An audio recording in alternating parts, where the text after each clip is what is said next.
Hey, it's Mel, and today I'm doing my second part to my queer book recommendations thing. Basically, not so long ago I did a video sharing some LGBT books, and I have some more also videos like movies, because after recent events I felt it was appropriate to share some books that are about love and different kinds of love, because we're all probably feeling a bit down about life in general, and these books should probably help with that. So I kind of have a lot of books to talk about. So the first one of those is Two Boys Kissing by David Levithan. This is about several different boys and just like their lives simultaneously, basically, because it goes one story to the other and they're all like happening at the same time and kind of linked in weird ways. And it includes this narrator that is several people, and I think it's about the people that died in the 80s due to HIV, but I could be wrong. That's what I interpreted it as, because it was like, we fought and we died so that you could be here and exist and stuff. So kind of appropriate, kind of political. It's just about loads of gay boys, basically. That's it. That's the book. The next book that I have to talk about is a kind of sci-fi dystopian-ish book, I guess, and that is More Than This by Patrick Ness. It's really weird. It starts off with this kid trying to drown himself, but then he wakes up and you're like, what? Did he die? Did he not die? What? And he like wakes up and it's not where he was. It's like in England when he was in America, and it's like his childhood home, and there's no one around, and the weather's weird and everything's weird, and he came out of a coffin, and then there's people trying to kill him, and it's so intense. But all of this thing that happens after he dies spawns from his family finding out about his relationship with another guy and that guy being taken away from him. It's definitely sad, but also kind of hopeful. I read a few Patrick Ness books. They're all a bit weird, but I kind of like it. The next book is one of my favourites, and that is Carry On by Rainbow Rowell. I just love this book so much. Don't know. It's basically fanfiction of fanfiction of fiction. It's kind of a long story. Basically, this author, Rainbow Rowell, wrote a book called Fangirl, and that was about a girl who wrote fanfiction about people that resembled Harry Potter and Draco Malfoy, but were definitely not Harry Potter and Draco Malfoy. And then that fanfiction that she was writing within that fictional book about another fictional book. You see where I'm going? She was writing fiction about fiction within fiction, and then that fiction got turned into this fiction. So it's just like so many levels. Basically, it's like Harry Potter, but with gay vampires. There's nothing else you really need to know, because that's the plot. I was so excited for this, and I absolutely adored it, and when you take off the front cover, like, the faces move closer, and I freaked out the first time I saw that. I just love this book so much, because it's all I've ever wanted. Because since I was like 12, I've really wanted Harry Potter, Draco Malfoy to be together, and this is the closest that I'll ever get. So it's got weird magic and cute romance, and just all of the things that I've ever wanted from Harry Potter, but not in Harry Potter. You also definitely don't have to read Fangirl. Basically, it's a romance book, but they like shoved in some fanfiction writing, very straight romance. The next book is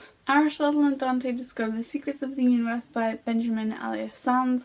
This wasn't really my cup of tea because it had like bits where it would like repeat the same line over and over again, and that's really not like my thing. But I can see why other people may like it. I mean, I guess it's cute, but the romance is only for like 10 pages at the end, and it doesn't have a plot. It's just like 2 years of these boys' lives, and I didn't really feel anything but a lot of people really like it. And then I have Read Me Like a Book by classless. It's about this girl that thinks she's straight and then she's not, and she's like has a crush on the teacher. Then her teacher is like kind of freaked out and goes and I think she goes clubbing at one point, and she like comes out to her family and stuff. It didn't really stick with me, but it was like fun for a bit. Next book is a book that I read quite some time ago, and that is My Side of the Story by Will Davis. I don't really remember anything about this book apart from one incident about his grandma and some magazines. I think it was good. I don't really remember, but maybe check it out. This main guy's parents want him to go to therapy, and his sisters are like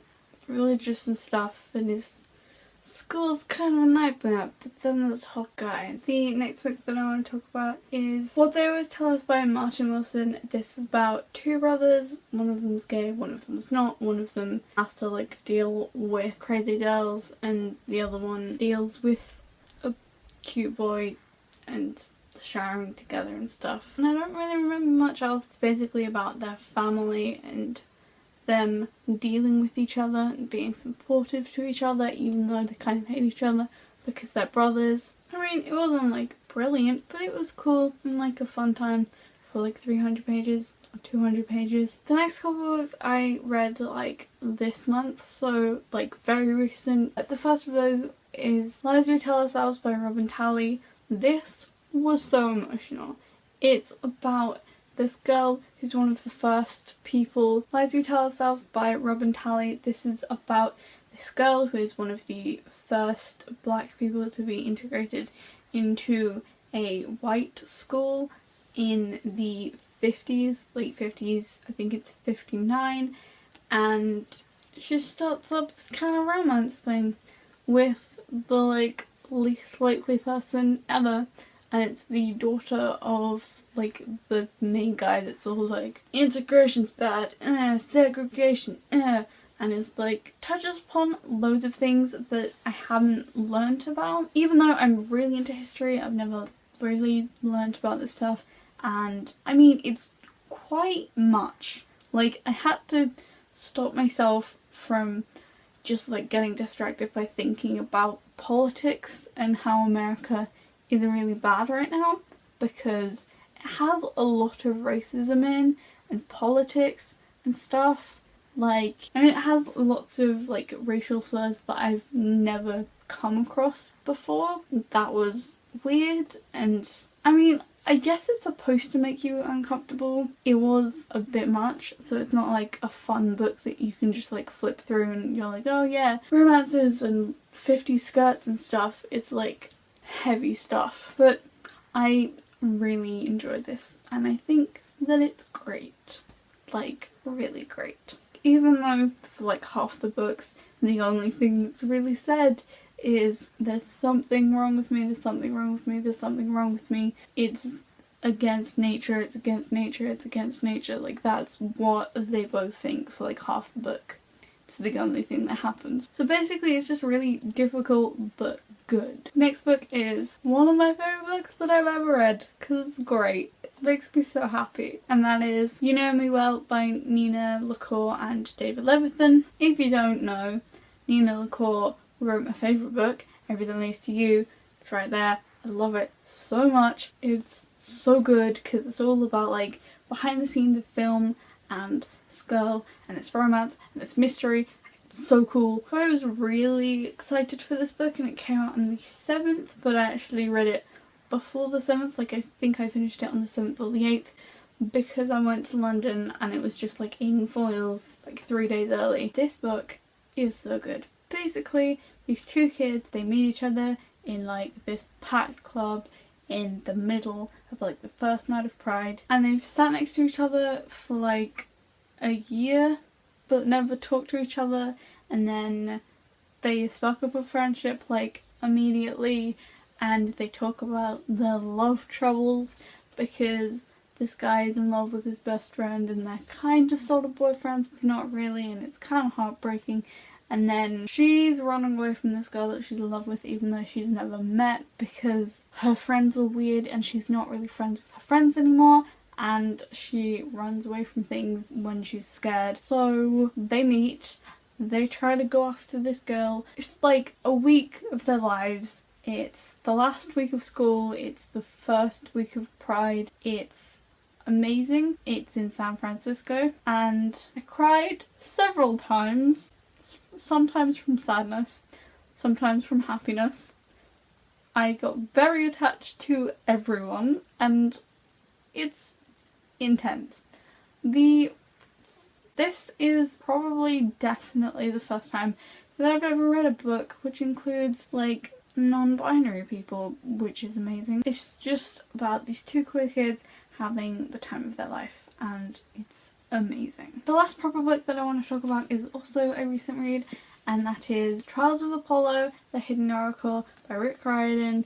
This book, though, okay, so basically if you didn't know, Rick Riordan has several series set in the same world with Greek demigods and then Roman demigods, and this series is the third series in that sort of thing. All series in this like world have 5 books, so there's the Percy Jackson series, which is 5 books, the Heroes of Olympus series, which is 5 books, and this one, which is only this book, but it's going to be 5 books, and I'm not prepared. And the queer elements of this, which is a middle grade book, is the main character, Apollo. He's a god, so he's all like, are you kidding me? My son dates a boy? What do you expect me to tell him? That well done? He's all like, one of my relatives gave birth by sleeping with a handkerchief. You don't want to know what gods do, okay? So there's all Apollo keeping going on about his 2 great loves, this girl and this guy, and he's all like, oh, it's so tragic, I loved him so much, and you're just like, this is amazing, because Apollo is so self-centered, and then he's like thrust into this world where he's mortal and he's 16, and there's also obviously Apollo's son, Will. He has a boyfriend, and it's amazing. And I read 10 Rick Riordan books to get to this one for like the payoff. So it's like I've been reading for a year his books just so I could get to like a couple pages in this. But it was so worth it. And it's like not serious at all, even though there's like fight scenes, because it is for such young readers, and it's just great that he's like got all of this diversity just like shoved into this great book, and I can't wait for more of them. So the graphic novel that I wanted to talk about, even though I haven't read the rest in like, is The Rat Queens Volume 1. The Rat Queens are great. It's these 4 girls in this fantasy world, and then just like swearing and kicking ass and stuff. There is some girl on girl kissing in this, and it's great. There's also this thing about one of the girls like can grow a beard because fantasy. It's just girls, being friends and being warriors and being cool. It's really cool, and I really want to read all the other ones like immediately. And now I have some of my favourite films to share, just because we all need a pickup right now, and the films are just great. So I'll start with the one that I know is on Netflix, because that's like easier accessible for people, and that is Boys or Young'uns, I think it said. It's a foreign film. It's about these boys that are like on a track team, and then they go swimming and they do the kissing, as shown here. Super cute. It's like my 2nd favourite movie of all time, and I've watched a lot of movies. It's so innocent and adorable, and like the cinematography is great, so beautiful. I think I've seen it like 3 times. I don't even know anymore. It's great. Next movie I want to talk about, I don't own, but it's really great. I watched it when I was going through my whole watch every queer film that I can find thing. It was a dark time, but it's But I'm a Cheerleader, starring Nikki from Orange is the New Black, which is also something that you can just binge watch to like avoid the real world. As well as Shadowhunters, of course. Just those 2 things could just like get you set on Netflix. But I'm a Cheerleader is so great. If you say what it's about, people are kind of like, that seems a bit dark, but it's not. It's got like funny stuff, and it kind of takes itself seriously, but like it shows you how stupid the situation really is, even though it's like a terrible thing. Basically, it's about this girl who gets sent to a like camp where she's supposed to be like turned straight, and obviously that doesn't work, because that doesn't work. Obviously it's a touchy subject because there are these places and sometimes like people are tortured, so to speak, like in these places to try and like correct their brains and stuff, and it's kind of dark. But this movie is just innocent, and there's a part where they just go to this house and it's like full on rainbows everywhere. Also, she doesn't realise that she's gay until they have like an intervention. Basically, this girl goes to a correction camp thing and then just ends up with a girlfriend. So, fun times. The next movie that I want to talk about is a musical, and I think it's hilarious, and that is Were the World Mine. It's basically about what would happen if you gave a gay teenage boy who goes to an all-boys school Puck's flower from Midsummer Night's Dream that can make people fall in love with other people.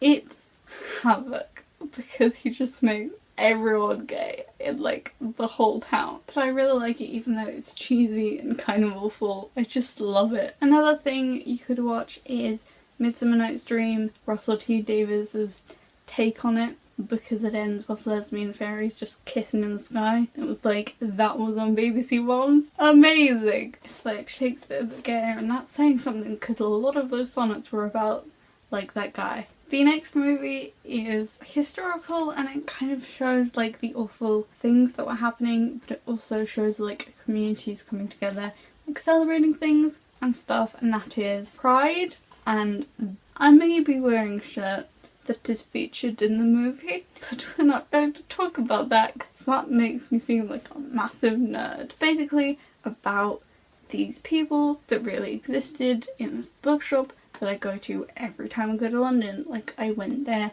last week. It's basically just in the 80s, this group of queer people started this thing to raise money for the miners that were like not being able to have food or anything in Wales, and it's about how they like put on a benefit concert and all of the Welsh people came to London and just had a great time. It's hilarious and really cool. And the last thing that I want to show you is my favourite movie of all time, and that is The Way He Looks, or something that I cannot say in Portuguese. Basically, it's this great movie about this blind kid who like is in school, and then there's this new boy, and angst ensues, and then kissing ensues, and then more kissing. I love it so much. Cry every time. It's based on a short film that was going around Tumblr like 3 years ago that was basically the same thing but like condensed into 7 minutes. I absolutely adore this with everything that I am. I can't feel sad while thinking about this because it's great. So those are all of the books and movies and graphic novels that I had to talk about this time. I'll probably definitely have another of these videos because I'm always reading, and I hope you enjoyed, and I hope this helped some of you.